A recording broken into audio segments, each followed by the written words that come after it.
I'm Lyle Hanna. We're glad to have so many people join us. I see they're still pouring in, and we have 180, 178 or 187 or something signed up today. So we're about halfway there right now. And we're going to let it take a few more moments here. We've got a lot of stuff to cover today. It's going to be an exciting day. So let me hold off, and we'll start in just a minute. Looking forward to the exchange. I'm hoping people have questions that they can throw in, Lyle. I know I don't have the answers yet. I'm just going to say that right now so that when you ask the questions, you know that I don't have answers. And also, there's going to be a little bit of discussion today about actual just legal opinion, because there are no facts out there in response to a couple of the questions that have been thrown out there in the last couple of weeks about vaccine tracking and things like that. I'm just going to give you my, you can't rely on it, but my free legal advice. All right. We know it is a fast-moving target right now. It's crazy. So let's rock and roll. We're at 97. We'll be at 100 in just a moment, and we're expecting quite a few more to join us. Welcome, everyone. I hope you're COVID-free. Our team is right now. This is a good thing. And there's a lot going on. So we know it's Thursday. It's not Monday. It feels like a Monday sort of because we're doing this, but we just felt like we had so much stuff to share that we should go ahead and jump on it right now. So it looks like a lot of people responded, so we're going to press right into it. So we got our whole team on here today, but almost everything is going to be done by Jim Morris.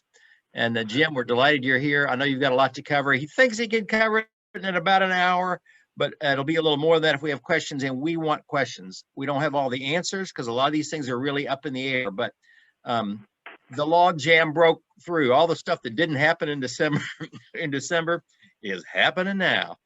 That's right. Jim, he's going to cover the new Kentucky legislation and all that's going on with that.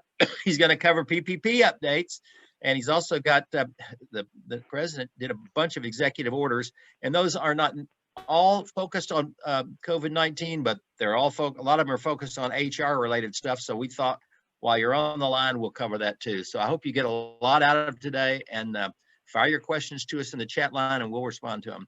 Jim. All right. So let me see. I'm not getting my mouse to work. That's me. If you don't know me by now, you haven't been on here for a while. So, all right. I thought I'd do something kind of just a little bit of fun and games, not because it's funny, but just because this is kind of what it's like to try to be keeping up with what's going on. So you're going to see a theme here. There's a new sheriff in town, and there's a new marshal in town.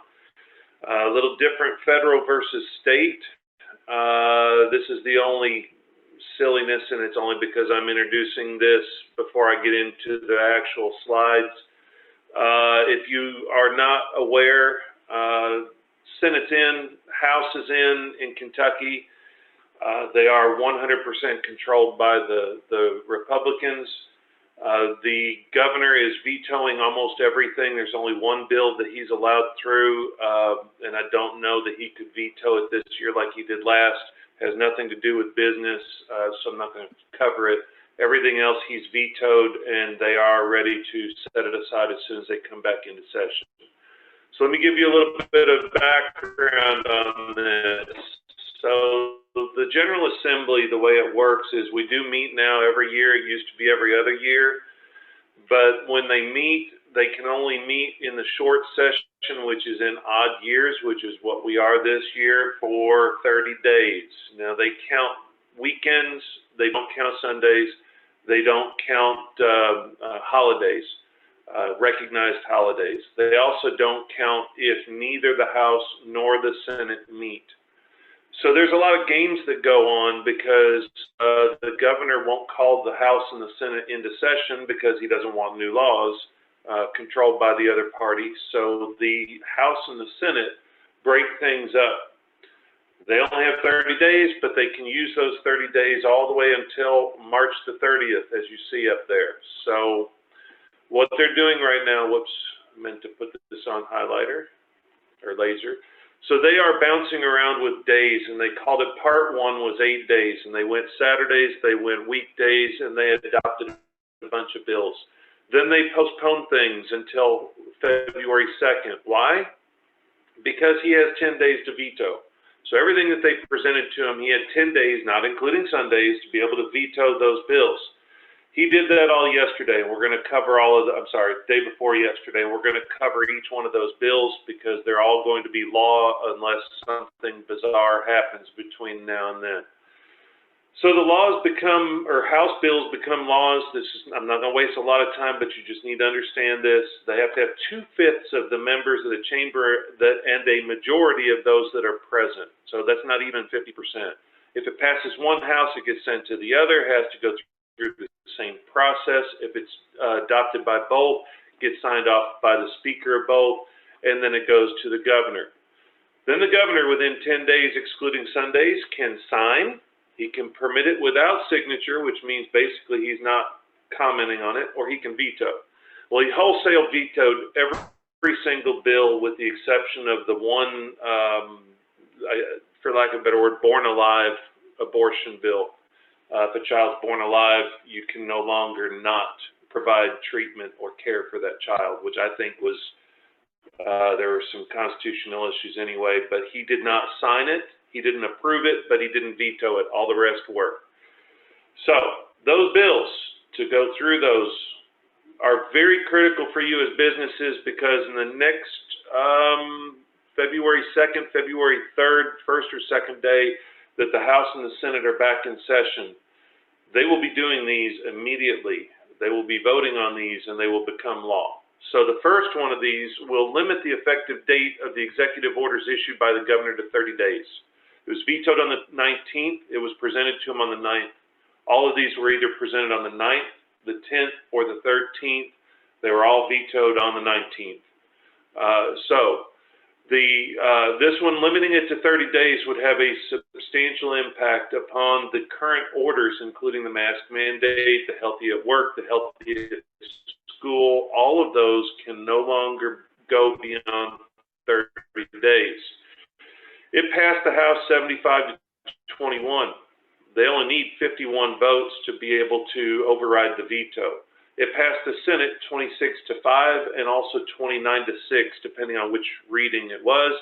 They only need 19 votes to pass the Senate.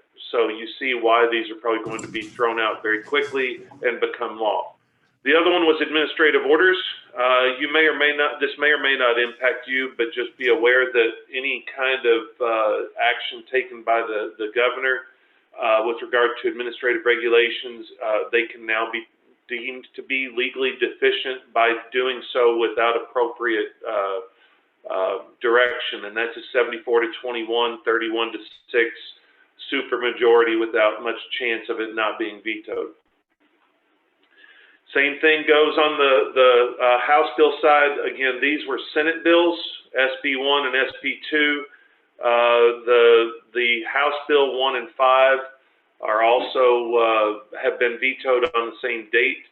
The House Bill 1 provided relief to, and this is retroactive, it provides relief to businesses and individuals with regard to COVID-related state of emergencies. It provides guidelines for reopening of schools and businesses. It suspends interest on unpaid unemployment insurance contributions and a whole lot of other things. It will be retroactive. It may provide for additional funding for you. I've seen as much as $20 million being set aside by the state house and the state legislature or state senate for purposes of assisting businesses further with the COVID-related relief that needs to be out there. But this one is very big with regard to giving you relief, retroactive to March the 6th. And the last one removes the ability of the governor to issue certain executive orders with regard to temporary reorganizations of staff, of regulations, of other parts of the government. This is one of the big things where basically the governor said everything's now under my control and I hereby take authority for all the different things. And this is a response to the Supreme Court's rejection of the challenges to him, saying, look, you guys made him in charge, so you live with whether you made him in charge or not. So, a little bit of information on Kentucky. I've had a lot of questions about vaccine. So, do you want me just to roll through these, or do you want to just keep going on this, Lyle? Yeah, let's just rock right along. Okay. I don't see any questions yet. All right, so on the vaccine side, total vaccine doses administered, 232,127.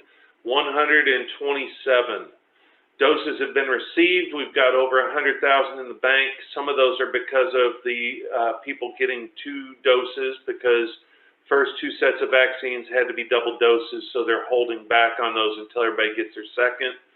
A lot of these are in the long-term facilities. 40,000 administered, 112 in bank.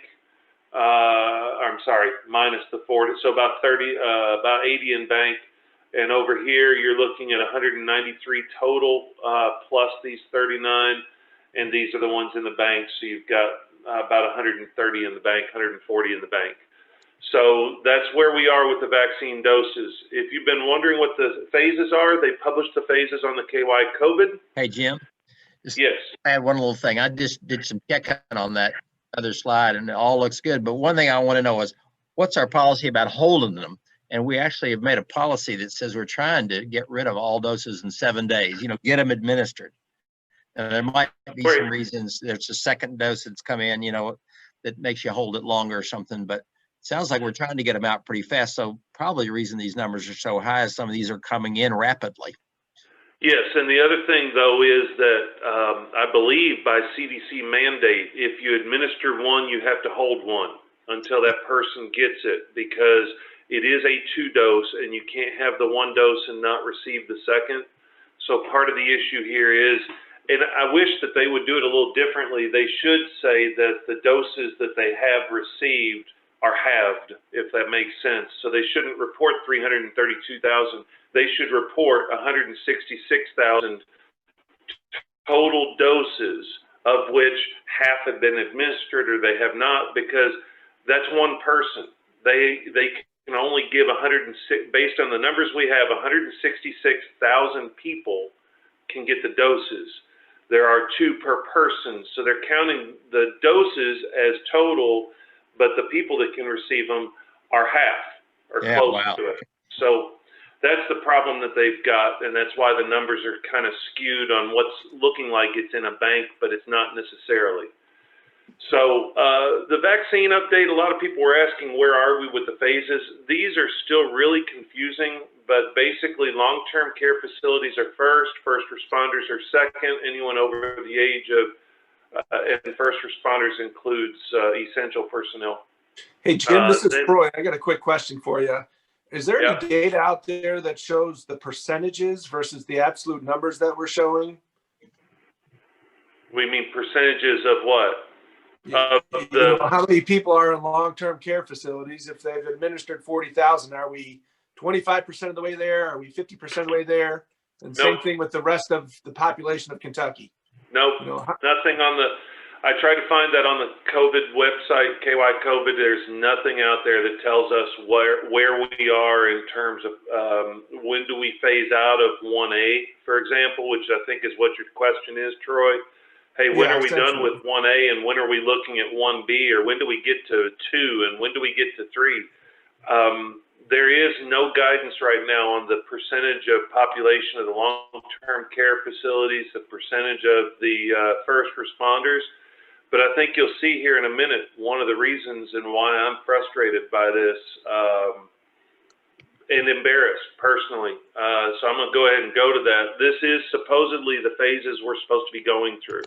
Okay, so you'll see where you land in this. Basically, if you're not a first responder, you're not a long-term care facility, but you're over the age of 60, then you're in 1C. Then we go to 2, then we go to 3, then we go to 4. All right? Here's the problem. Whoops. Here's phase 1, A, B, and C. Now, I'm going to pick on something here because I can, because it's me. And no, I have not been vaccinated, and no, I will not be for quite some time. but I put the bullet right here. Attorneys under the state vaccine rushing out and making sure, attorneys got designated, and all of their legal staff got designated as essential personnel. Media is essential personnel. IT, finance, transportation, and logistics. I mean, you look at this, and this basically is a list of every kind of professional organization in the state. To me, that is offensive because I don't think accountants and attorneys are essential personnel in that we should stand in line in front of any first responder, in front of any nurse, in front of anyone in the healthcare field, in front of these, which I believe are the 1Cs. So I think it goes 1A, frontline, 1B, essential, they don't really say it, and 1C, adults of any age with cancer, chronic kidney, COPD, Down syndrome, heart conditions. So I look at this list and I wonder what makes attorneys special. I know that we're a good start as an anchor in the bottom of the ocean, and I agree with that largely. I don't think we're a good start for vaccines, and I was embarrassed when this came out. I don't know who lobbied for it. I think it looks really poor to have all of these people in this area. Finance can be your stockbroker, it can be your banks, it can be, I mean, it's not even public-facing people. I'm not bad-mouthing any of you on here. If you're in that field and you got the vaccine, great. But I just look at this and I wonder how these people stand in line ahead of 60-year-old people. Go back to that slide. 40 years old, 60 years old, all essential. I don't know in what order they're going, but the ones get to go first. And I don't know. I'm disappointed with it. I'm frustrated with it. And there's not much guidance that tells us. And to Troy's point, I wish we knew where we were percentage-wise so we would know when phase 2 is opening up or when phase 1A is done and 1B starts. We don't have that guidance. And the website, honestly, up until this week, the vaccine document was dated September 2020, and it still had drafts stamped across the document. So we're giving vaccines under a policy that the KY COVID website really didn't even cover. So it's been disappointing, but that's where we are on the vaccine update. I do have updates on the tracing and so on, so let me get down to that under the federal side because there's an update from the EEOC you all need to know about that. I guarantee you, if you're going anywhere else, nobody has even seen this update, but the nightmare for you is about to start on vaccines for religion. So we'll get to that here in a second. So let me do the PPP update. I'm going to roll through this really quickly, not all of it, but the first part, because you've heard it before if you've been here. So this is just a refresher page. Second loan, less than 300 people, 25% reduction. And you've spent it or you will spend it, the first one, on eligible payroll expenses, meaning that you meet the proper calculations and so on. You're not just taking the money and using it for improper purposes. Second one will be forgiven based upon the same percentage as the first, 60% spent on payroll costs. They'll forgive dollar for dollar. Anything over that, then you're going to have to pay back the interest on that and pay back the loan. Expansion of covered expenses, if you weren't on here, this is critical because this goes so far beyond the original PPP. You really need to pay attention to this because HR, if you outsource HR, i.e. Lyle Hanna's group, any other groups that are out there, if you outsource accounting, your accounting is expensed now. You can cover that. If you outsource, for example, Office 365 and you pay for the SharePoint access, email access, software, all of those things are now covered. PPE, retrofitting your office with plexiglass, making sure that you have public-facing social distance. Now, I have not yet talked to my accounting team to see how aggressively accountants feel about this. But the reality is part of the CDC guidelines, including the EEOC guidelines, are if someone can't take the vaccine, your job is to figure out a way for them to be able to work. If they can't work remotely, your job is to then figure out, can you find sufficient space for all of your employees to work in the office, in person, socially distant, far enough away, excluded from other people, et cetera, et cetera, et cetera. So the question I have is space consideration, larger footprint, more expensive areas, because now you can't have 4 people to a room. Now you've had to go to a different location altogether. How much of that's going to be allowed to be covered as a PPE effort? Personal protective equipment is the limitation there, the abbreviation, but it basically means all efforts that you've undertaken to protect your employees. So if you have an aggressive accounting team or you want to take an aggressive approach, the way this is written, if you have expanded your footprint or done things for purposes of having a larger area for people to work because of COVID, you can expense that as part of your covered expenses. It also goes into supplier costs. Certain ones, make sure you cover with somebody that understands this, which ones are and which ones aren't. Eligibility was also expanded to include 501c6. That is huge. That is all of your non-charitable nonprofits, such as lobbying associations, although there are limitations on congressional lobbyists and things like that. Anyone who has a link to a congressman or lobbies Congress for a living and so on, you don't get any of that. There was, as we talked about before, woman-owned and minority business priority. It is now limited to 2 million instead of 10 million. It repealed the previous CARES Act requiring the emergency injury disaster loan being deducted. It no longer requires that to be deducted from the loan forgiveness application. It overrode the IRS that I've been talking about since September, because they kept issuing IRS letter rulings and informal rulings that said, you're going to have to pay taxes on this because it's free money and we don't give away free money without consequence. Well, now you get to double dip, basically. So you get to write it off and you don't have to pay taxes on it. So it is a windfall for businesses, but most of you are hurting, so I think it was a smart move. It does prohibit publicly traded, and if you have any Chinese connection with the government, you can't access PPP funding the second time around. If you use the same lender, you don't have to give them any of your documentation related to the business. You do still have to give them documentation, however, and we're getting ready to get into that.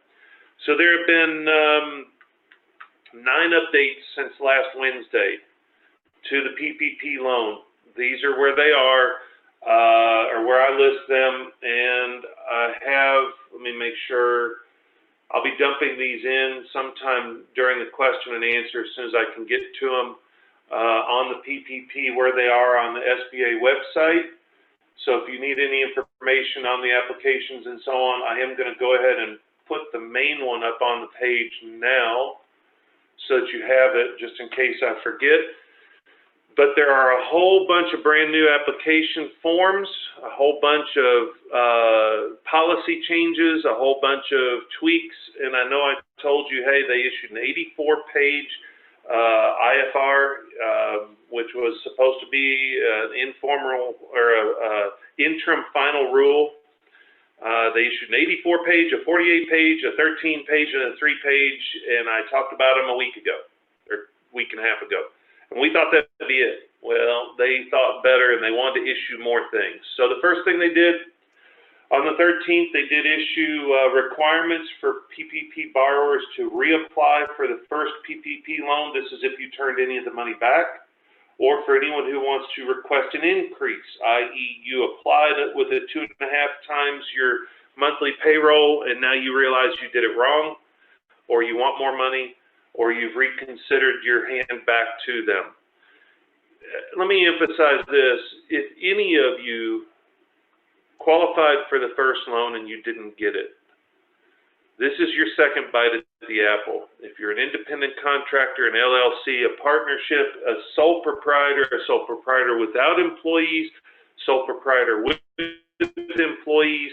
You'll see in here, I've covered it all, but you have an opportunity right now to get the first loan. You need to do it, because the reality is everyone's going to be paying for this in their taxes, or the write-off, or the trillions of dollars of debt of this country. But if you don't take advantage of this, you're losing your opportunity to get the money that you need to run an organization, and your competitors, I guarantee, if they qualify, they're getting it. So keep that in mind. I also have heard some people saying, look, you know, we did have a 25% decrease, or we had a 30% decrease, but you know, we just aren't going to get the second one.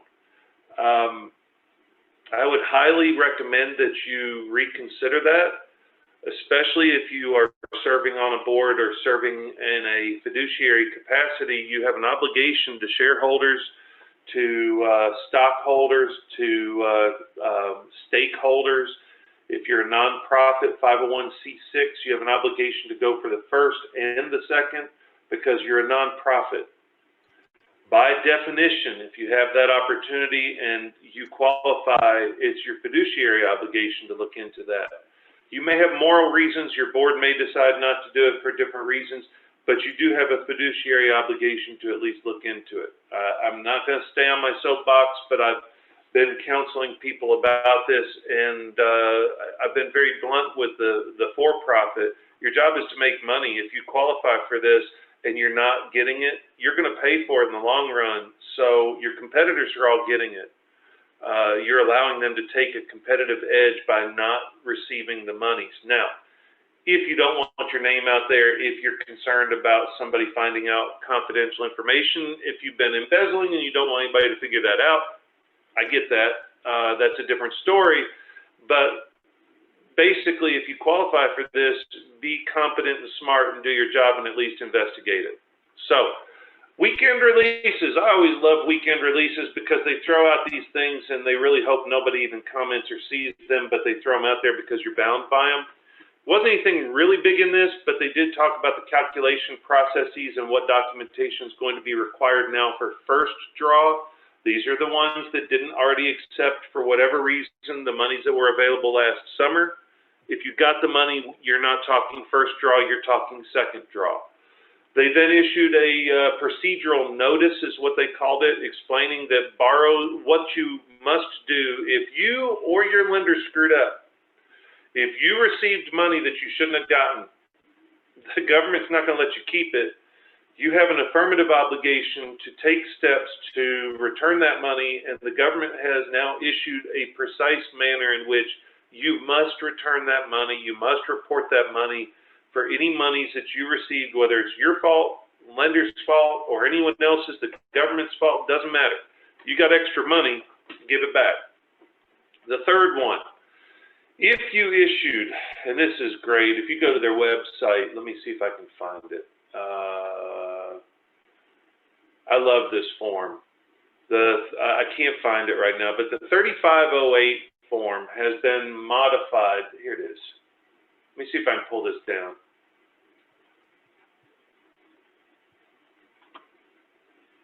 There you go. I'm not going to click on all of them. There were actually 6. Whoops. But this one, it just kind of shows you the confusion that people have. So this is the SBA's website. It's part of what I just linked to. But this is the 3508, 3508EZ, 3508S.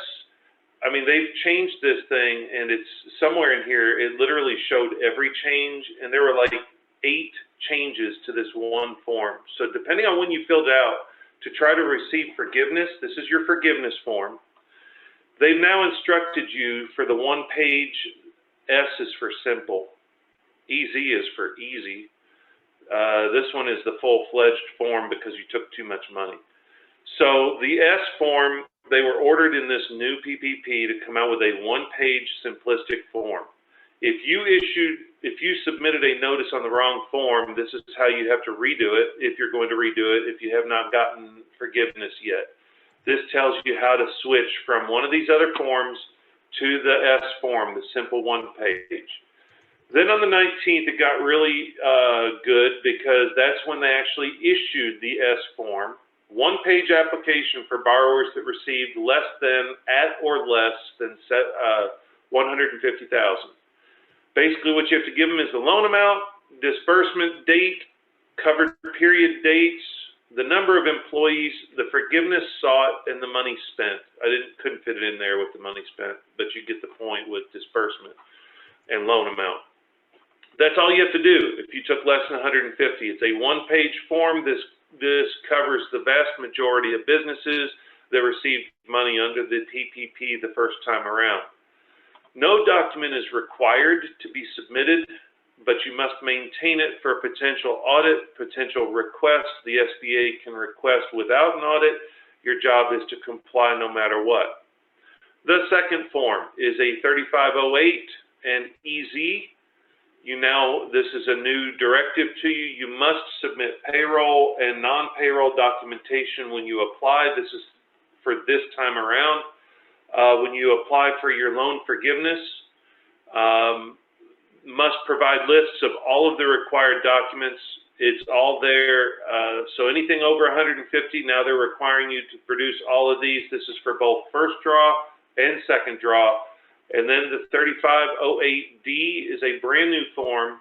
This is a disclosure. That's what the D, I believe, stands for. Anyone that has a controlling interest in any of the entities that applied for a PPP, certain individuals that have that controlling interest must disclose that. So these are the four forms that came out. Then they said, you know what, let's make it even more fun. We're going to come out with an 18-page frequently asked question update. I didn't put them in question format because the questions and answers on the SBA and the U.S. Treasury have no sense of humor. And when they ask the question and then the answer literally is a question regurgitated, I got rid of the question and just went straight to the answers. So gross receipts, I talked about this a little bit the last time. They go into detail. They define them differently for a for-profit and a nonprofit. So you need to look into that, whichever side you fall into. Nonprofit basically is same definition up front, which is any money from any source whatsoever. You don't get to deduct the cost of goods sold. You don't get to deduct membership if you're a nonprofit. You don't get to deduct grants and contributions, donations, etc. You have to include it all. If you're for-profit, it's pretty basic. Both of them are as defined by the IRS on the tax form that pertains to your company. So if the IRS defines it as receipts, you have to disclose it as your receipts for the second draw. It does not include the following four things, and these are important. It does not include sales tax. So if you are in a Walmart and you collect the 6% state sales tax, you don't have to count that among the monies you've received because that's collected taxes that are being dispersed to another taxing authority. You don't have to count that. It does include, and so this says not including, the reason is this is what you do not have to include. You do have to include employee-based tax withholding. So I know that's like a double negative here. This exception does not include the employee-based tax withholdings. You have to include that figure. It does not include transactions between affiliates. So if you have a big conglomerate company with 10 divisions and you have money being changed from one division to another or one FEIN to another, but they're wholly owned subsidiaries, you don't have to include those, but they do get counted into the total as you'll see down below. You don't have to include amounts collected for another. So I look at this as like a real estate agent that takes a down payment on a house, an attorney that takes escrow and holds it on behalf of a client, or any other entity, an accountant or a financial person that takes money and holds it, but it belongs to another. It's not for payment for services rendered. That doesn't get counted. And then the big one here, of course, is both PPP and EIDL advances and any other loan proceeds related to the SBA do not have to be included. Now, this isn't your standard SBA grant. This is anything related to COVID is not included. So then your eligibility is at 25% we talked about last week. You have to compare them equal to equal in any one of the same quarters in 19 or annually or a specific. Specific I didn't include here because they had literally 10 different examples. If you were in business for the third quarter and fourth quarter of 19, but not the first and second. If you were in business for the fourth, but not the first three. If you were not in business at all in 19, but only the first quarter. I mean, the examples they gave were so incredibly specific. Go look at it. If you need help, find an accountant or an attorney to help you through it, or your bank should be able to help you through it. But they have step-by-step processes for doing this, and you go to your tax returns, whether it's a 941, whether it's a 1099 if you're self-employed, whether it's an LLC, flow-through, S-Corp, C-Corp, all the different types, they have them all spelled out. 18 pages of really exciting tax reading if you want to read it. If you are greater than, this is big, if you're greater than $150,000, you must provide all documentation at the time of your application, meaning you have to give them all of this proof of the 25% reduction. That proof you must give is a quarterly financial audited. And if it's not audited, it has to be verified and signed by an authorized representative of the shareholders that binds each one of the shareholders to the final document. That's one other thing I wanted to point out because I've had it come up with one of mine. Just because Lyle Hanna signed it, and no, this is not about Lyle. I'm making this up clearly. I would never mention Lyle. It's his made up story. Just because Lyle Hanna signed the application doesn't mean the rest of the shareholders of his big conglomerate ABC company that's been making millions of dollars off of PPP are off the hook. If Lyle signed the document and the other shareholders are listed as shareholders, they are all deemed to have signed it. You are all jointly and severally liable for any fraudulent statement because you're all receiving, under the government's understanding, money based upon this. So one of you signs this and verifies it, but you're all on the hook for the quarterly financials. You have to give explanations for things that don't make sense in a line item. You have to give bank statements either monthly or quarterly, or if you go with the annual up here, the annual methodology, you have to present annual for both 19 and 20. It's not on this yet, it's at the end. I'm gonna bounce down here really quick. For anybody who's using the annual, question's been asked of me a couple different times, and they just explained this. If you look at the date of this, this is the night before last is when they issued this, so it's brand new.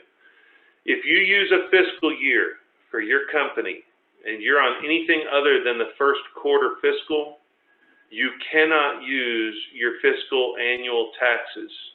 You must then go with the same quarter, not annualized, because they will not allow you to use an unfinished tax return or an unfinished fiscal year. So if you use June, July, September, October, you're out of luck. You can only use the first quarter. Why? Because the first quarter you can actually do full comparisons 19 to 20. So that's why they've done it that way. Back to this one, if you're seeking a loan less than $150,000, good news is you don't have to give any documentation until before at the time of the loan forgiveness, not at the time of your application process. So just keep that in mind. Those are the basic run-of-the-mill demonstrating revenue reduction. That's the only way you get the second loan. How do you determine your maximum draw? This was really fun to digest, so I didn't. Basically, it's a specific tax form driven. If you meet self-employed without employees, go to your tax return. Take this, then step 2 says take this, then step 3 says take this, multiply this, subtract this, add this, pull this number out, put it in the form, and send it to us.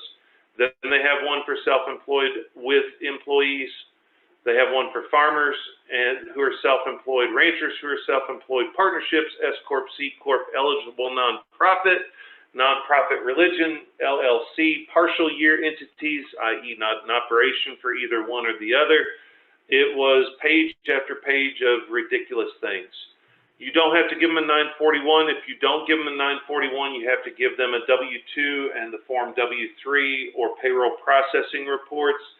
If you are a really, really tiny business or an agricultural that uses a 944 or 943 and you know who you are, I don't do taxes, but you know who you are, then you will use those and not the 941 form. But those are your choices. You can't use anything else but payroll processing reports, quarterly reports on 941 or a W-2, W-3, 944 or 943 if that applies. If you can provide records for coming up with your retirement benefits, your health care benefits, anything else. If you use a third-party administrator, you can utilize those records to supplement, to demonstrate the amount that you're out of pocket for other employee payroll expenses.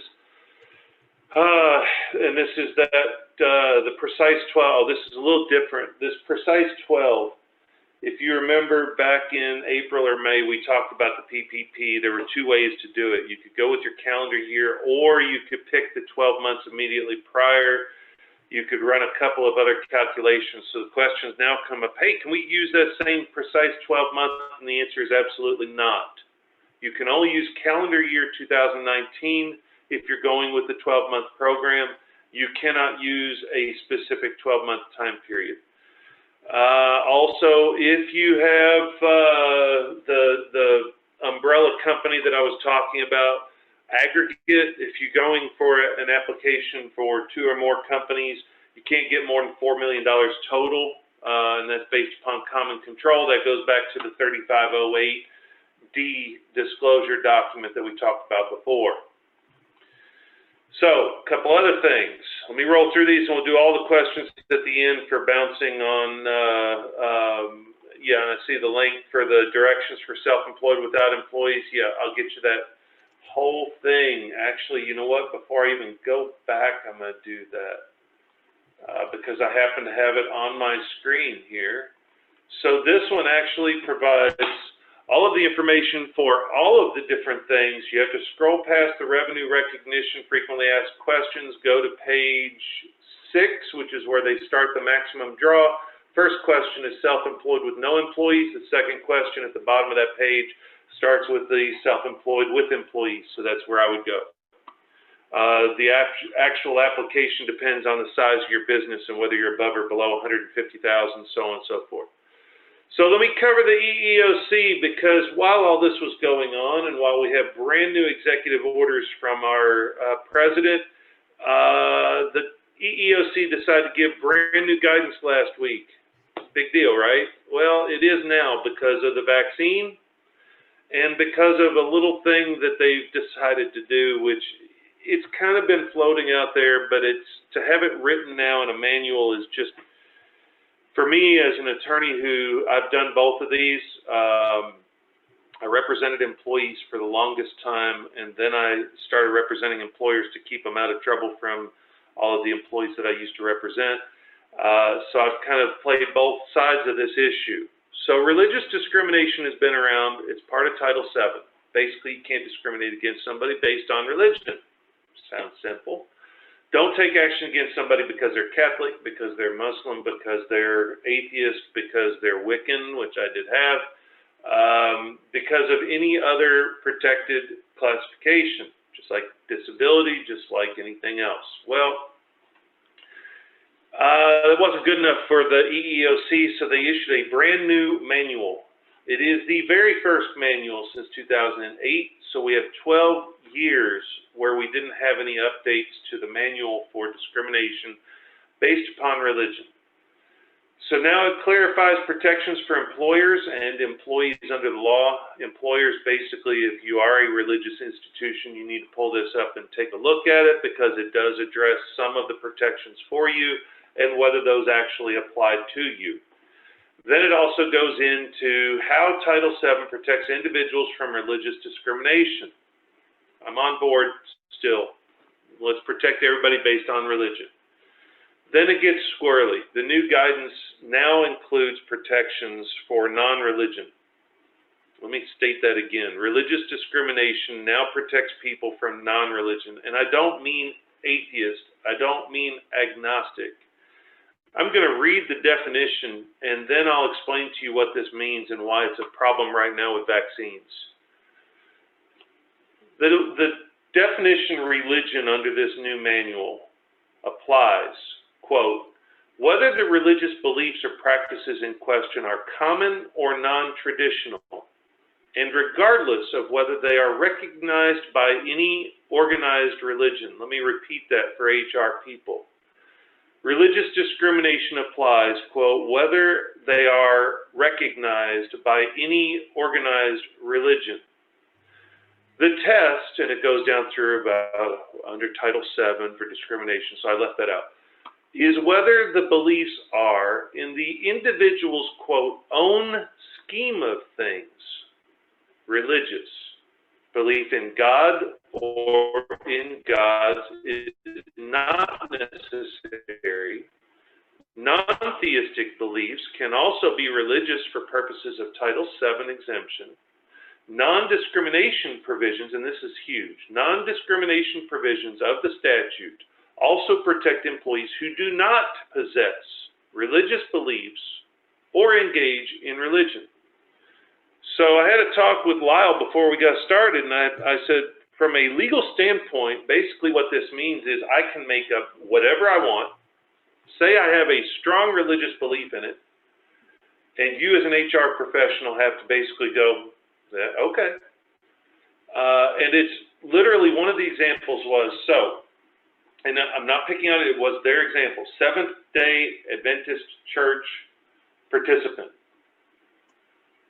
has decided that veganism, I think it was vegetarian, is something that they believe is part of their belief in that religion.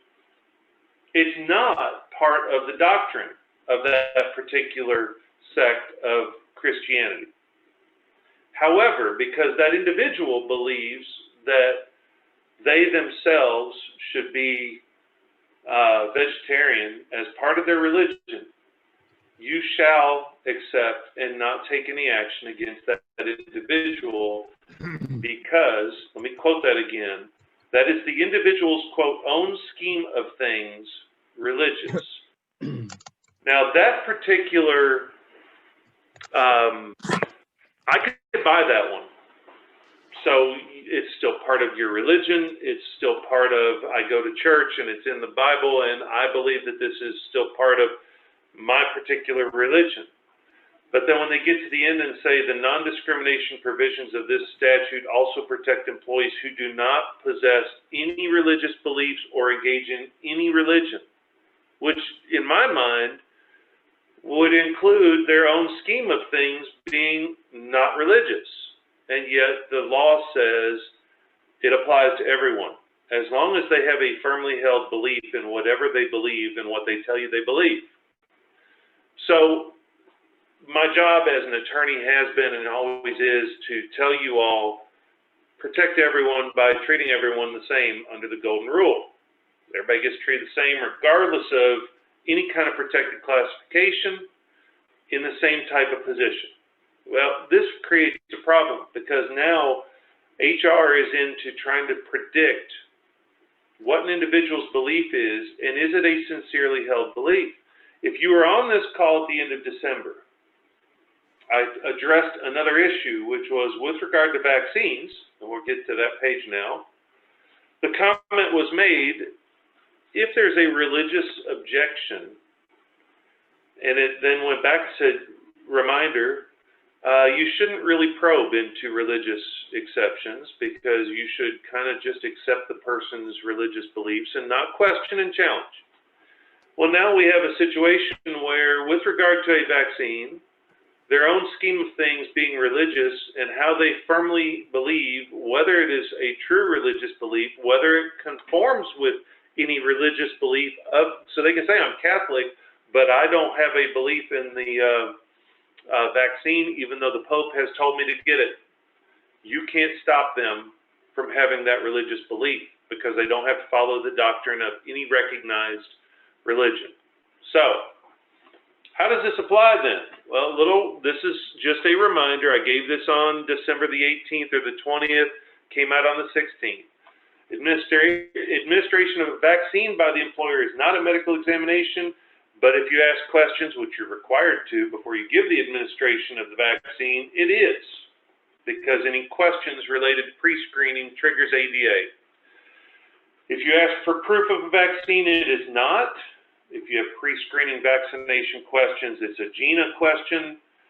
If it asks anything about why somebody can't take it, I have a familial disorder, or I have some type of health issue that's tied to my genetics, that gets you into trouble. And then the big one was, sincerely held religious practices and beliefs are protected in the enforcement of COVID-19 vaccinations. And I raised the issue at the time that you all need to be very careful, because I wasn't sure how that would come forward. Then the EEOC announced this brand new manual on their website. So now you're dealing with anybody who has a sincerely held belief that you can't really question them about. You can't really go into challenging them on that. So there's your out across the board for every single employee that doesn't want to get the vaccine. They just have to say, look, HR, I really have a sincerely held belief. I am passionate about not getting that for whatever reason. And if they say the magical words, which I'm not sure what those words are, you as an HR have to be proactive, just like you have to be with any kind of disability accommodation. You can't wait for them to say, hey, wait, I need a keyboard. Hey, my back hurts and I need a new chair, or I need to be able to remote work. You have to be under the ADEA, you have to be proactive in figuring out reasonable accommodations. Well, now you have to do that for vaccines for religious beliefs as well. Then disability is also protected. We talked about that, and I just mentioned it again. If you cannot accommodate, and this was the key of that discussion that we had about the EEOC, this line right here.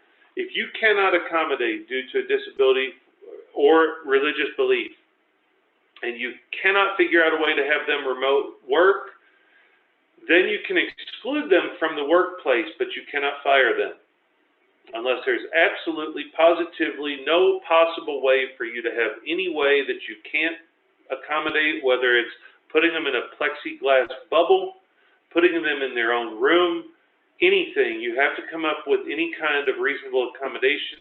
And if you recall, the EEOC actually listed out, hey, put them in a different part of your building, make sure that they're away from anybody if they haven't been vaccinated, find a different job for them.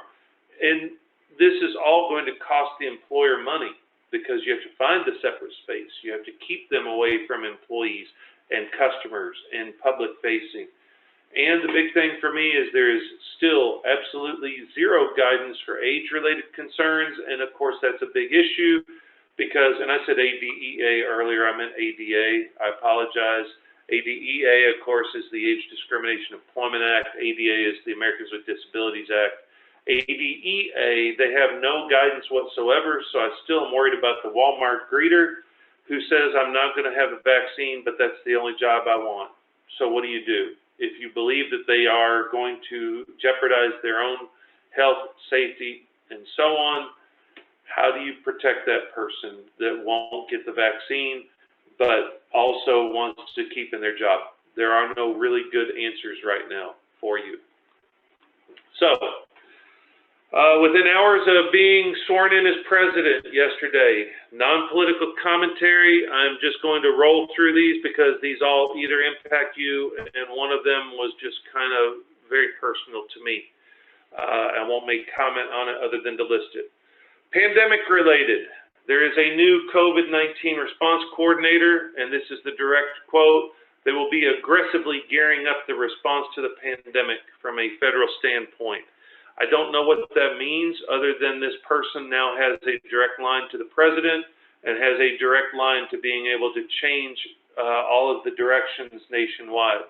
Keep in mind what I said earlier on during the election when I made the comment that there were comments made by now President Biden that there should have been a national mask mandate, that the president hadn't acted quickly enough, that that this is why people are dying. I found that to be surprising from one standpoint, which is anyone that's running for office should realize the federal government doesn't have the authority to do a national mask mandate. Governors control each state. The federal is only there as a safety net or a blanket. They can only provide national defense and certain things within what they're given by Congress. President has never had the authority to do that. You see here then that there is an executive order, but it is 100 days masking challenge because he can't do the order. He cannot order anything to be a mask, but he did direct to the largest extent possible that local and state jump on board and require it if they're willing. It falls to each governor to do that. But I don't know what this aggressively gearing up is, but I believe it will have a massive impact on employers. Stay tuned for the next couple of weeks because I see that being a major position, the COVID-19 response coordinator. The next one is restoring the global health security and biodefense on the National Security Council. This is not a screened position. This is an appointed position, and that is now going to be a large position. I don't know what the impact is yet, but it is changing. It is in response to the pandemic, and it is allowing a global, not national, a global health security and biodefense on the National Security Council. So it's looking worldwide. I don't know what the impact is. Federal mandate, this is what he does have authority to do. He issued a social distancing mandate for all federal lands, property, facilities, and by all federal employees at all times that they're acting. It didn't say that, but it's clear that he doesn't have authority over their private time. But all federal employees must wear the masks while they're operating as federal employees at all times, 24 hours a day, while they're working. Then also, we have rejoined the World Health Organization. The issue there in the past was China's influence and whether or not we should be in that during the pandemic that some people have said was not controlled by China. We're now part of that again, and it will be by and through Dr. Anthony Fauci, which many of you are familiar with from his role on the task force. He's now going to be the head of the task force for the United States on the World Health Organization. Climate change. None of these mentioned you, but you need to be aware of them because this changes everything about your organization. One, we're re-entering the Paris Climate Accord. And he also, as part of this, is reasserting the goal to eliminate fossil fuels. That's coal, natural gas, oil, etc. Along with that, there was a revocation of the permit for the Keystone XL pipeline, which is a pipeline going from Alaska through Canada down through the Midwest United States to the oil refineries. That has now been canceled. It also reversed the rollbacks to the vehicle emissions standards. So now with new vehicles, the cost of the vehicles will be increased back to what it cost because you now have to go back to the vehicle emission standards that existed in the past or were intended to go forward absent the rollback that was issued under the previous administration. The third, climate change, was enforcing a temporary moratorium on all oil and gas, natural gas, and any leases in the Arctic National Wildlife Refuge. The result of that will be, I haven't looked this morning, but it will be pretty instantaneous on the price of gas and the instantaneous on the price of oil barrels and so on because the United States is now cutting tremendously its in-country reserves. We won't be doing that nearly as much as we were.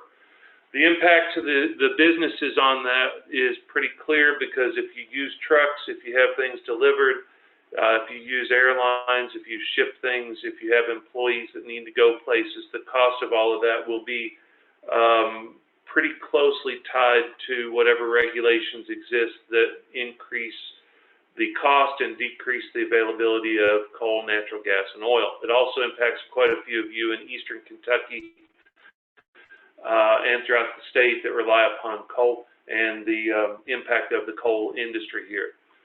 Economy. A couple of things here. So these are the good things if you have any of this. I got asked this morning by my son, who has had quite a bit of student loan that got paid off this year. The answer is no, but I'll go ahead and ask the question. Number one, there was already last month, but this is now in an executive order instead of in the PPP second go-around. Federal moratorium on evictions and requesting to cease foreclosures on any federally guaranteed loans. That's your FHA, your Fannie Mae, and so on. There's a request to stop all foreclosures. I don't know what protections are in there for the banks or for the people who are dealing with empty rent and they're in the business of renting. I don't know what they're going to do for that side of it. But then the second one is a student loan. It pauses federal student loan interest and payments until September. There is a request currently pending from the new president to have $10,000 per person also waived immediately. The push right now, brand new in the House, is $50,000 per person. The question from my son was, wait, I paid that this year, 2020. Paid off his student loan in its entirety. Will he get anything from that? And the answer was no. And that came directly from Vice President in her statement that if you've already paid it off, that meant you had the ability to pay it off so that you don't get any relief there. The immigration is the big one as well for all of you to understand. If you have any immigrants that are working for you illegally or otherwise, this changes the landscape for employers. It also changes the landscape for how you can treat certain people of certain status. So DACA, which you've heard referenced many times, is back, and it's also been bolstered. It also has, as part of the executive order, path to citizenship for all 11 million of those individuals that fall under the deferred action on childhood arrivals. Those are people who got here illegally because of their parents, but they were children, and now they could be either children or adults, and there are about 11 million there. The next one, I actually do have a concern about this because census is supposed to be the people who are here legally, but the new executive order mandates that Congress shall, the census shall include all illegal immigrants, non-citizens, shall be counted and included in the census. They shall be and are included for purposes of determining the appropriate makeup of Congress, and they shall be and are included for all money allocation based upon census counting. It also delays the census that just got completed so that all illegal immigrants and non-citizens can now be included in the census. If you don't know how census works, it's a 10-year process. Every 10 years, we count the number of people who are United States citizens. Then you break out Congress and Senate and allocation of resources based upon the number of people that exist in each area. This allows for illegal immigrants, illegal people here without authority to now all be included, and for seats in the House and the Senate to be determined based upon non-voting people. That's a little bit of a constitutional concern. I think it'll be challenged, but that is the direction that they're under. It overturns previous order requiring aggressive efforts to find and deport unauthorized immigrants. This was the MS-13 gang member order that was in place to get rid of the gangs, and that's been thrown out. Now it's vetoed. New executive order was to stop all processes related to exporting anyone who's here illegally. It also blocks the deportation of Liberians who are here illegally. They were in process at least until the middle of, I think it was June 1st, 2022. They can't be deported. It ended the travel ban and reinstated the visa processing for the at-risk areas that were identified under the Trump administration, which were the Middle East, Northern Africa, and North Korea. It also then directed as part of this that we compensate them for the harm caused for those that were prevented from coming in as a result of United States policy in the past. So you're going to see people filing suit, I guess, or getting paid somehow. It directs the U.S. State Department to address the harm that has been caused for those that were prevented from coming in previously. Then it also halted the border wall with Mexico and declared an immediate termination of the emergency declaration that was utilized to control the border.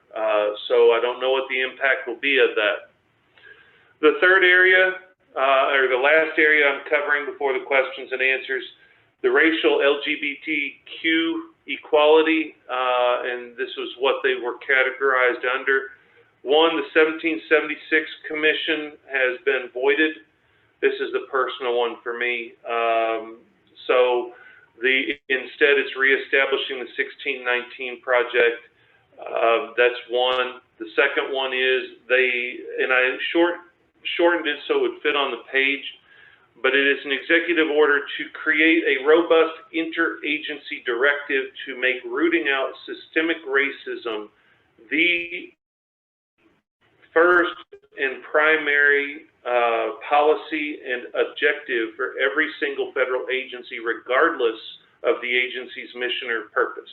So I'm all for the ending of systemic racism, but I am a little concerned that the Drug Enforcement Agency's primary objective now is to root out systemic racism, not to protect against drugs and the influx of drugs. The same goes for Border Patrol. Their first and primary objective is to root out systemic racism, not to protect the border. You take that to the prison population, the federal prison down the street here, the Federal Medical Center, their first and primary objective is to root out systemic racism. It is not to house and secure the dangerous criminals that are under their authority and control. It is different when you issue an executive order that says all agencies' first and primary objective is whatever it is, because that becomes the mission statement for the agency. So that causes a little bit of a concern. I'm not sure how it's going to be enforced, but that's in there.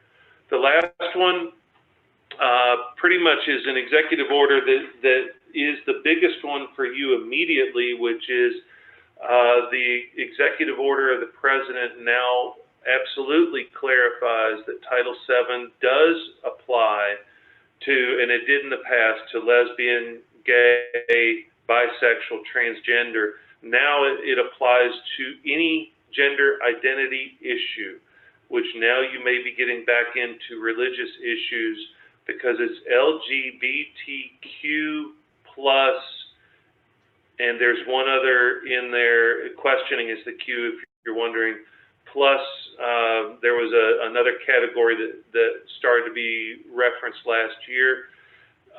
Because of the executive order, you need to take actions pretty quickly to assure that all of your policies and procedures not only address gender, but within gender and within married status and within all of the rest of your protections, you actually make sure that those are broad enough to protect against LGBTQ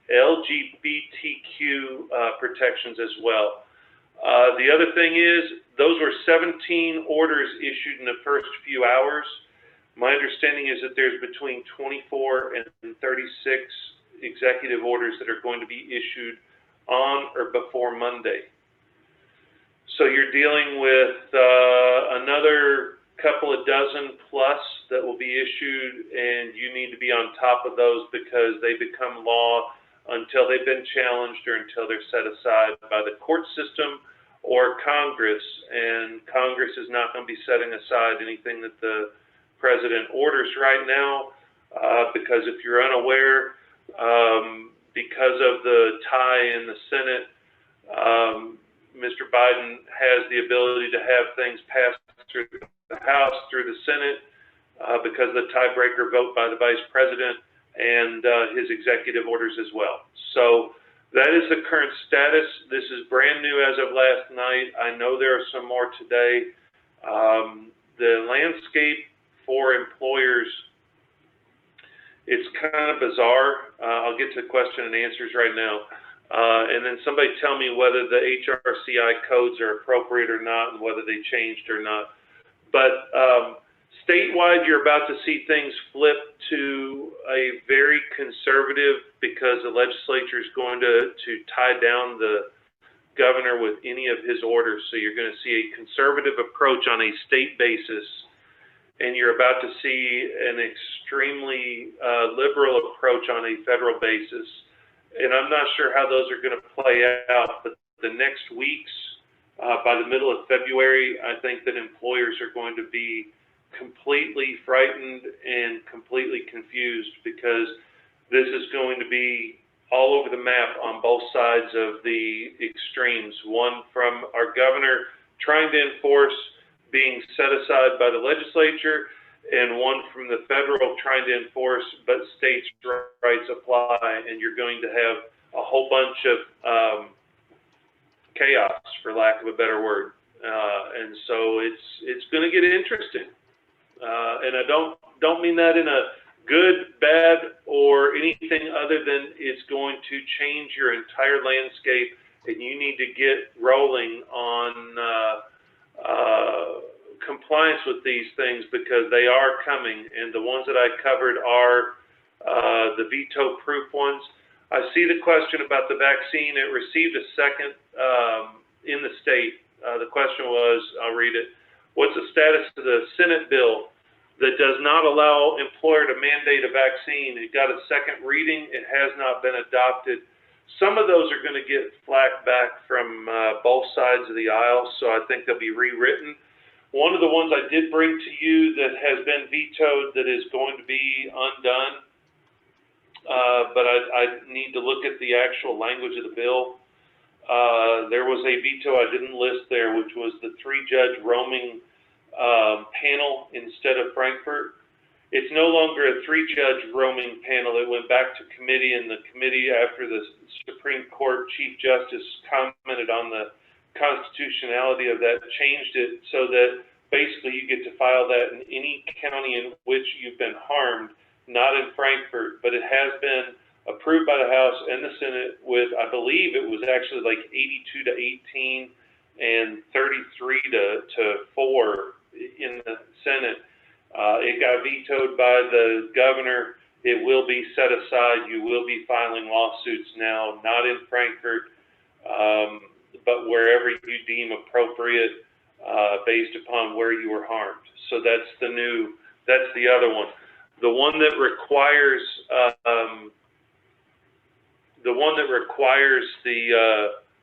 or precludes employers from mandating the vaccine is, I think, second reading. It takes, if you look back at the slide, I had 3 readings in the House and the Senate on the bill that is identical in each one before it can go to the governor. It had its second reading, was referred to the Committee on Committees. I won't get into the Committee on Committees and the bizarreness of what our state does with rules. But needless to say, it's close, but it's not there. I have a feeling that some of that will change because there is a need to get vaccines out, but there is a need to protect people from it if they have sincerely held religious beliefs. So that's one of those that I think you're going to see some changes. So that's it. All right. All right, Jim, thanks. A lot of questions. Go for it, Allison. Well, first of all, so I put the SHRM and HRCI codes in the chat. It looks like Jim and I have been editing different versions of the PowerPoint. So if you guys want to check it out there, and then I'm sure that it will be included in the follow-up email. So we've got a couple different questions. I'm going to be skipping around because I tried to group them. So we have one PPP question. So let's just get it out of the way. What if you've used all the funds for payroll? Do you need to submit non-payroll costs as backup? So if you're saying you submitted you spent 100% of your PPP money within the 8-week or the 24-week period, all on payroll. If you've done that, you don't need any backup, but the more backup you give to your lender, if any of your expenses for your employees were not appropriate, then you have the backup. But if you're at 100% and you only have to spend 60%, the old amount was 70 whatever, and it was the 9.75 weeks in an 8-week period. If you've complied with that, chances of anybody challenging you are really small. But if you have non-payroll expenses you want to put on top to show it, then you're extra protected. But if you're 100%, I can't imagine anybody questioning that. Great. Do people still have to wear the mask after you receive the vaccine? I saw that one. I'm going to answer that. Absolutely yes. According to our state right now with our mandate from the governor and from CDC. So this isn't just a governor. This isn't a challenge other than, yes, that's the answer from our CDC. And I did cover that in late December, and the EEOC did cover this as well. Part of the reason is there's no way to police who actually has had it and who hasn't had it. So to make sure that everyone is adequately protected and to put people at ease, the answer was yes, you still have to wear it. Number one, because nobody can tell whether you had it. Number two, they still don't know whether you can still transmit the virus even after you've had the vaccine, and after you won't be sick, you may still get others sick. I know that sounds odd because vaccines are supposed to make it so that you are not, you're not part of the disease protocol, but the reality is, in their comments on this, they don't know the impact of this particular disease, so you could still be transmitted. Got it. Okay. Are you at risk if you don't mandate employees get vaccinated and just allow them to decide, especially in a healthcare setting? Wow. Okay. So the healthcare setting threw that for a loop. The answer is, typically speaking, you're not going to be at risk as an employer if you are allowing them to do it, but you don't mandate it because there's no state mandate on vaccines. But now that you're into a healthcare field, you're going to have to look at your healthcare directives and find out specifically from the CDC, from the state health department, from the different, I don't know where you fall in that.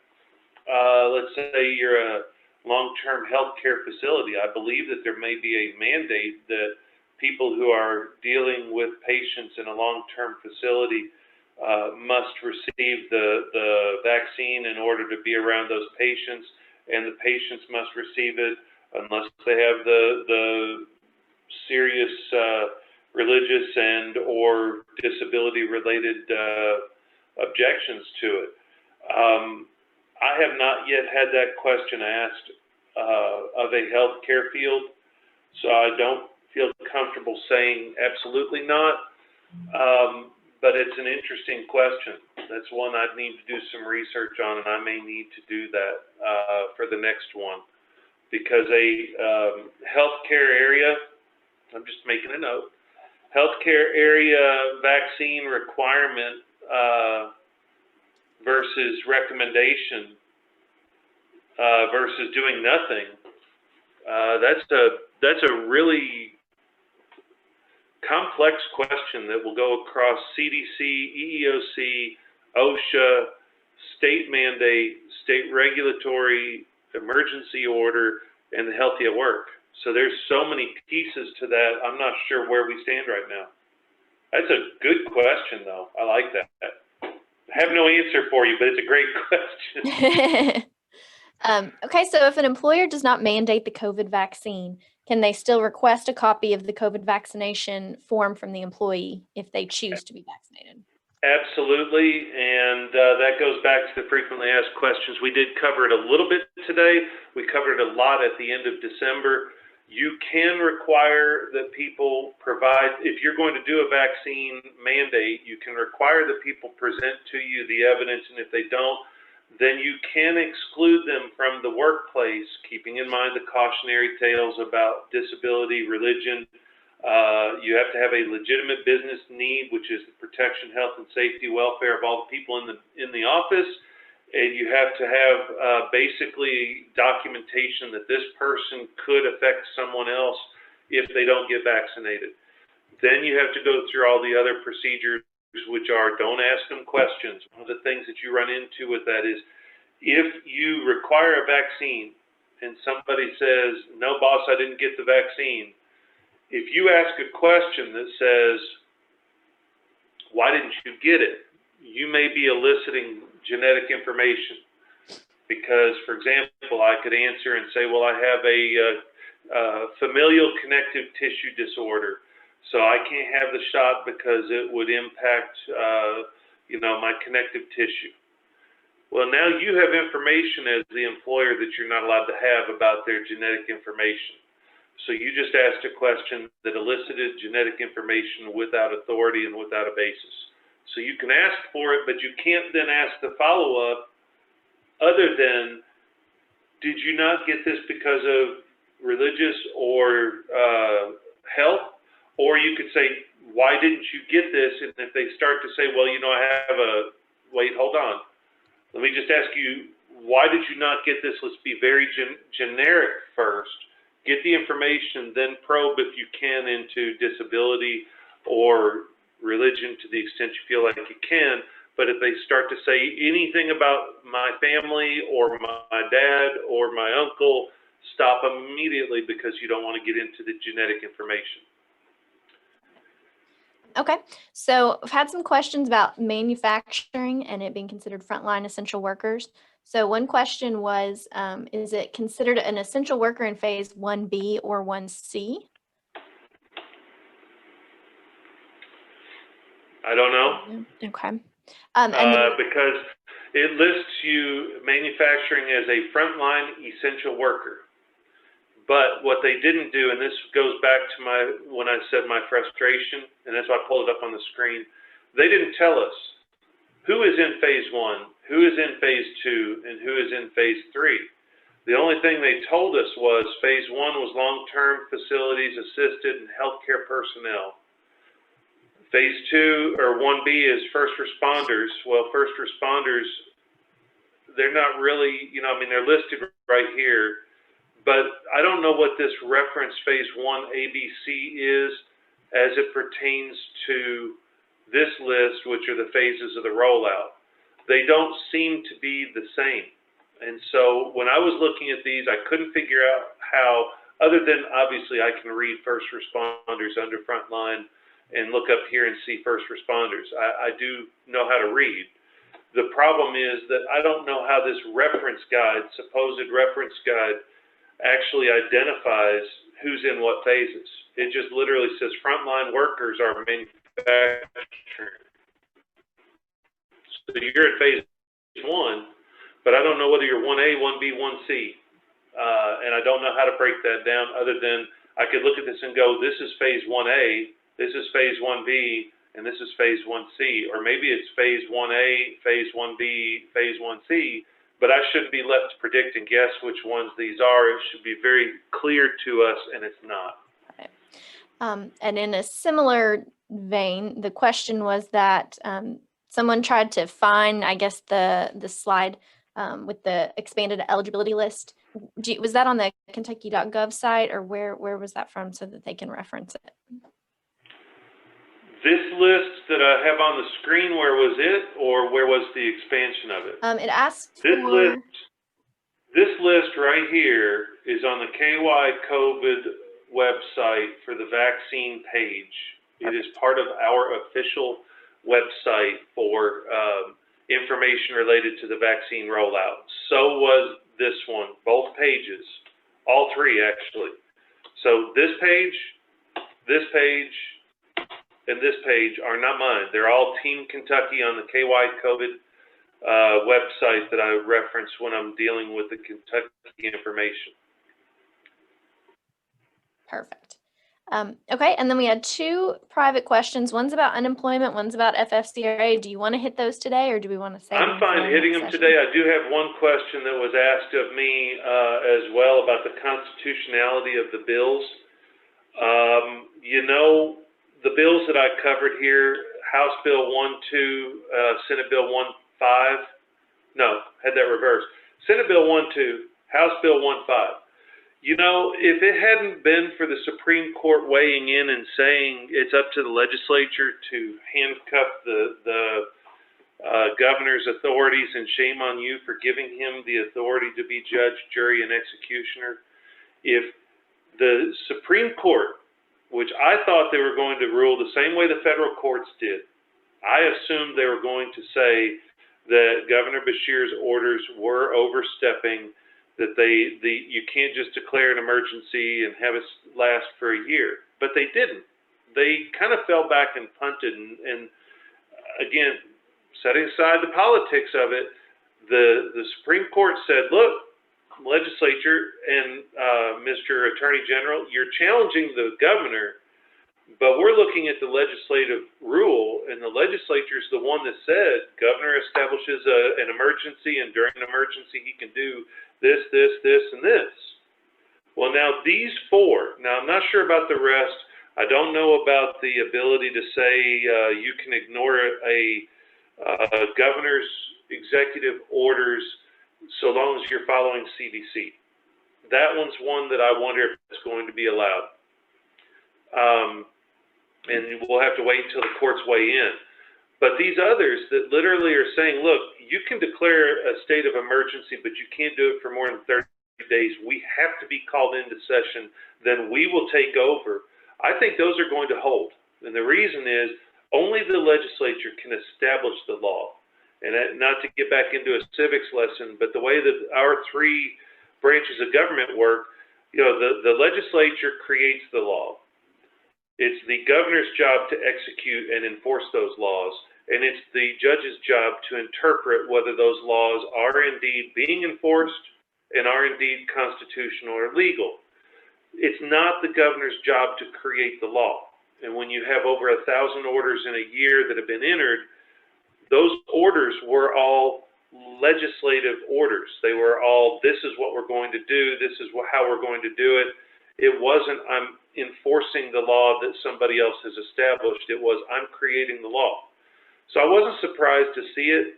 And honestly, I have to say, I think that those are going to be upheld. I could see some of them being struck down in part because they're overly broad or too vague. But in an overall review, if the Supreme Court's on record saying, look, shame on you for not establishing things more circumspect, you should have limited his authority, you have the ability to change the law, you go change it, and then that way he can't do it.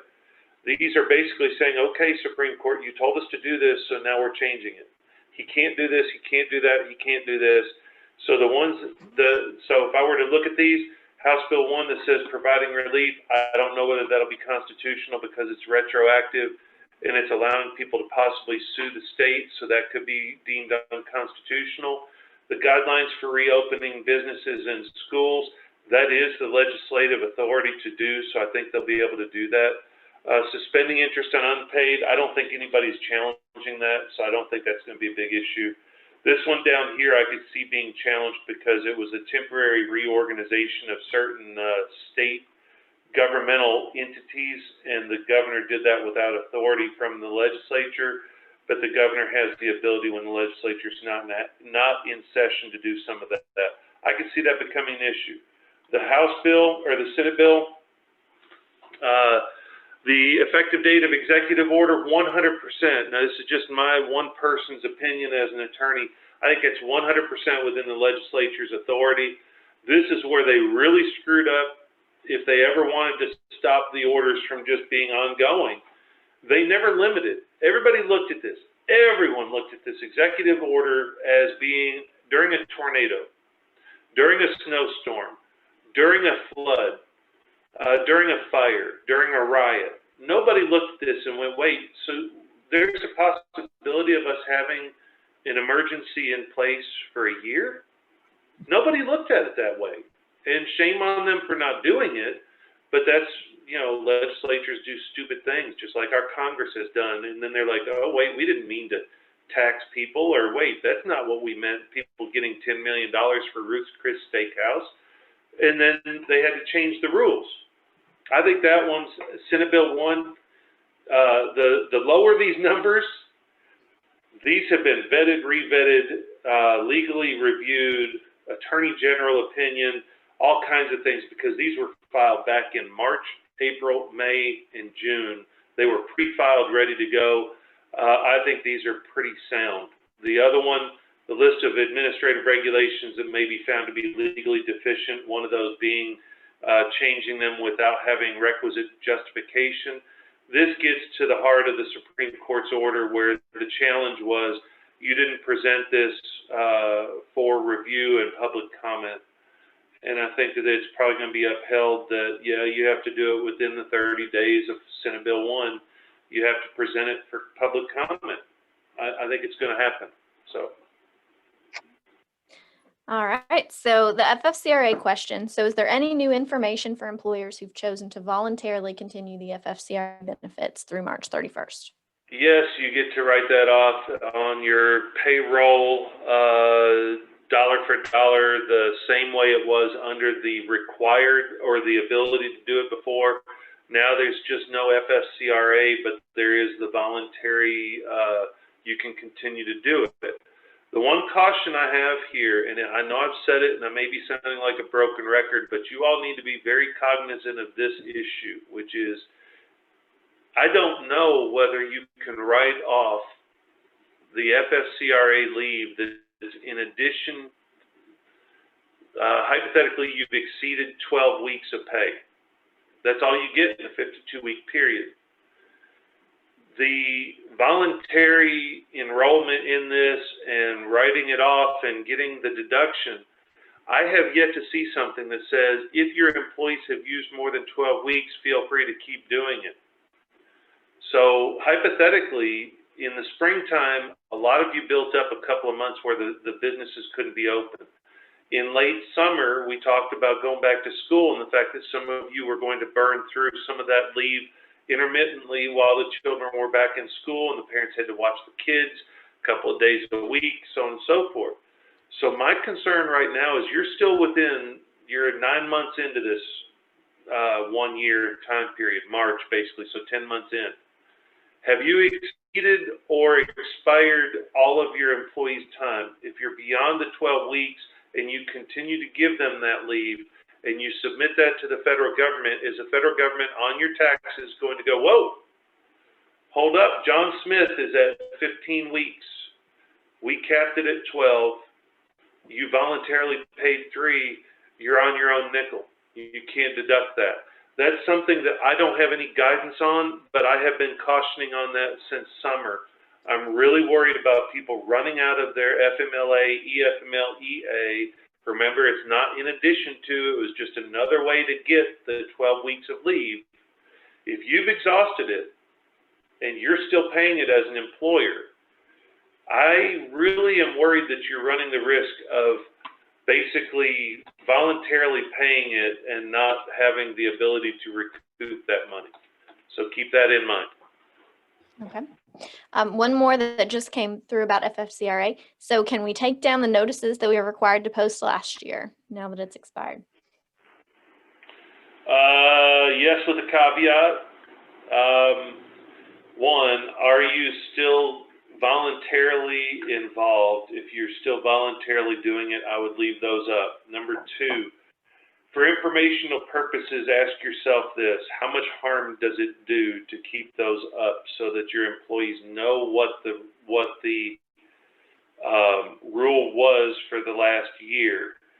I would rather, if I were giving guidance to an employer, I would tell you, keep it up a little bit longer. Let's not jerk it down just because it expired last week or 2 weeks ago. And I know that that may not be what you want to hear, and I agree, but I'm really just a little worried right now for employers because I see one of the things we haven't really talked about, but one of the things that's going to change is the NLRB, the EEOC, OSHA, they all have a new sheriff in town. All new people will be appointed to all of those boards. And so you're going to start seeing investigations. You're going to see a lot more enforcement, anti-employer, pro-union, pro-employee enforcement. That's not a political statement. It is a factual statement. It's what he ran on. So you're going to see unions take control. You're going to see EEOC investigations. You're going to see NLRB actions against employers. And you don't want to be on the wrong side of that. So if there's a sign requirement, don't pull it down simply because it expired yesterday. I would wait a little bit to see what the federal government's going to say about how long you should post that. That would be my recommendation. Okay. And then ending on your favorite topic, unemployment insurance in Kentucky.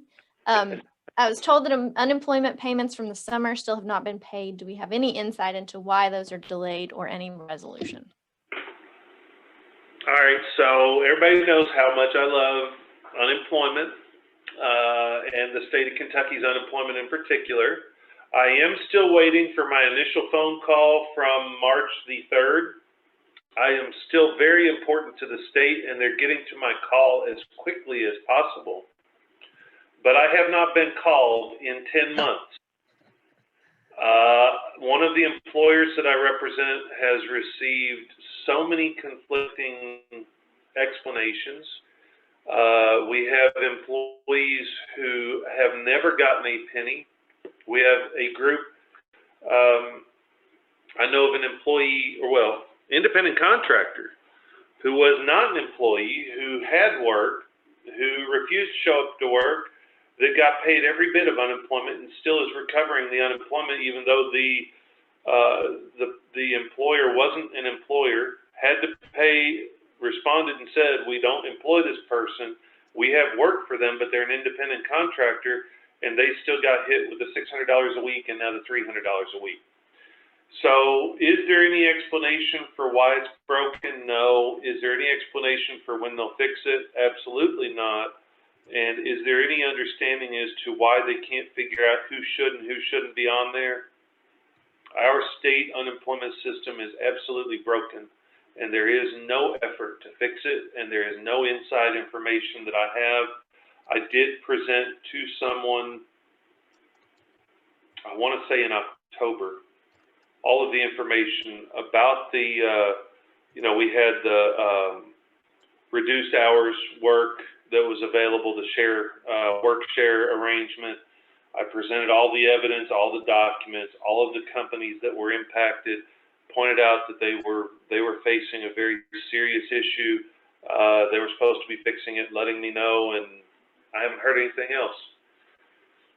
So I have no clue where we're headed with that. I am so frustrated with our state unemployment because people need to get that if they need it.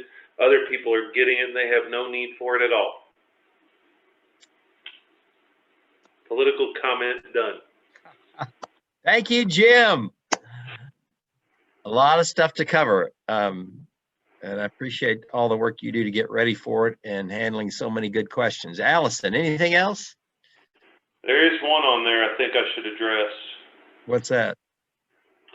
The influx of fraudulent claims using employees' personal information. State of Kentucky Unemployment Insurance Commission, and I'm not bashing, this is just reality. They had a complete security breach. I reported on it back in August, I believe.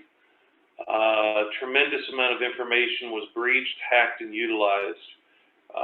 So one of the comments was that there's an influx of fraudulent claims using employees' personal information. I don't know if that's on the unemployment or if that's just across the board, but I would follow up with the State Unemployment Insurance Commission if you can get through to them, because that was a massive issue. And they announced it, but they never told us how bad it was. They never announced whose information. They never said to what extent. They never followed up. But I am hearing more and more concerns about some of the private information of employees being out there. And I know, I've been on there representing employers, and my cell phone, my email appear to have things on it, people trying to contact it that I'm not familiar with, that appears to be tied to some kind of robo information, and I'm worried that it might be tied to this as well. So. Yeah, I see a comment on here from Terry Begley that they've had fake claims, and Yep. we had a claim from somebody that worked for us 17 years ago, and she didn't make. I called her and kind of laughed, and she said, "That's not me. That's not,